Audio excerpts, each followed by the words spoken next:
তবু তুই। লেখক হ্যাপি রানী। এক আলতো শীতের সকাল, জানালা দিয়ে সোনালি রোদ এসে পড়েছে বিছানায়। বিছানার একপাশে হ্যাপি, কম্বলের নিচে মুখ গুজে ঘুমোচ্ছে। অন্য পাশে ভূষেণ চুপি চুপি উঠে দাঁড়ায়। বিছানার পাশে রাখা জলের বোতল থেকে এক চুমুক নেয়। এক মুহূর্ত দাঁড়িয়ে ওর ঘুমন্ত স্ত্রীর মুখটা দেখে ভূষেণের মনে পড়ে যায় আজ ওদের বিবাহবার্ষিকী। 7 বছর হল।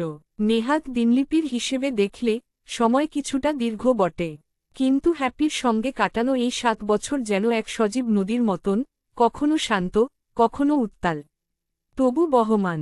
2 চা বানাতে বানাতে ভূষেণ ভাবছিল কি করলে আজ হ্যাপিকে খুশি করা যায়। অফিস নেই, মানে 2 জনের একান্তে সময় কাটানোর একটা সুযোগ।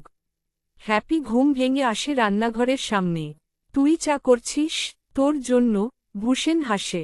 আজ কি বিশেষ কিছু? স্মৃতিভ্রষ্ট হয়ে যাচ্ছিস বুঝি? 7 বছর আগে আজকের দিনে আমি একটা রিং নিয়ে তোর বাড়িতে হাজির হয়েছিলাম। হ্যাপি একটু চমকে ওঠে, তারপর হেসে বলে, ওহ, আজ আমাদের।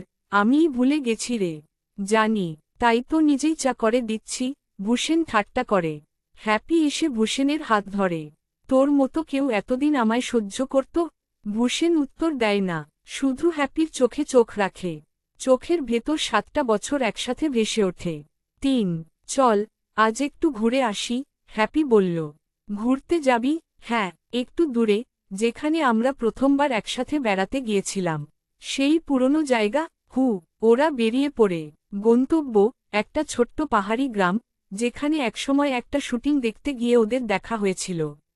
তখন ওরা প্রেম করত না, পরিচয় ছিল না, কিন্তু একই জিনিসে মুগ্ধ হওয়া থেকেই পরিচয়ের শুরু। আর তারপর ধীরে ধীরে সেই মুগ্ধতা রূপ নেয় ভালোবাসায়।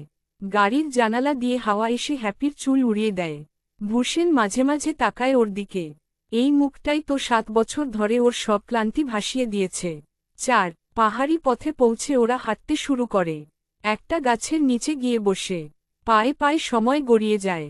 হ্যাপি বলে, ভূষেণ, তুই কি আজও আগের মতোই ভালোবাসিস আমাকে? ভূষেণ একটু চুপ করে থাকে। তুই কি জানিস, মাঝে মাঝে মনে হয় আমরা যেন শুধু দায়িত্ব পালন করছি। প্রেমটা কোথায় যেন ফিকে হয়ে যাচ্ছে। ভূষেণ বলল, তুই কি ভাবিস প্রেম মানেই হাত ধরা, চোখে চোখ রাখা?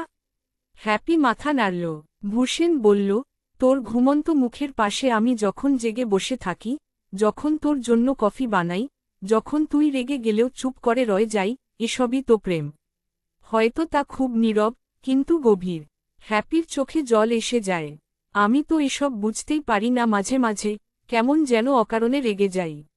ভূষেণ বলল, ভালোবেসে কেউ কাউকে পুরোপুরি বোঝে না, কিন্তু বুঝতে চায়। সেটাই সবচেয়ে জরুরি।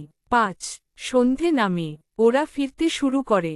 ফেরার পথে হ্যাপি ভূষেণের হাত ধরে হাঁটে। অনেকদিন পর যেন ওদের প্রেমটা আবার নতুন করে শুরু হচ্ছে। রাতে ভূষেণ হ্যাপিকে ছোট্ট একটা প্যাকেট দেয়। হ্যাপি অবাক হয়ে খুলে দেখে একটা ছোট্ট ডায়েরি। মধ্য পৃষ্ঠায় লেখা, তোর সঙ্গে কাটানো প্রতিটি দিনের ছোট ছোট মুহূর্ত লিখেছি, যাতে ভুলে যাস না, তুই আমার সবচেয়ে আপন। হ্যাপি ডায়েরিটা বুকে জড়িয়ে ধরে। ভূষেণ চুপচাপ ওর পাশে বসে। হ্যাপি বলে, তুই জানিস, এতদিনে বুঝেছি, ভালোবাসা মানেই একসাথে থাকা নয়, একসাথে থাকা চাওয়ার ইচ্ছেটাই যথেষ্ট। ভূষেণ মাথা নাড়ে। তাই তো বলি, তুই আমায় রোজই প্রেমে ফেলে দিস।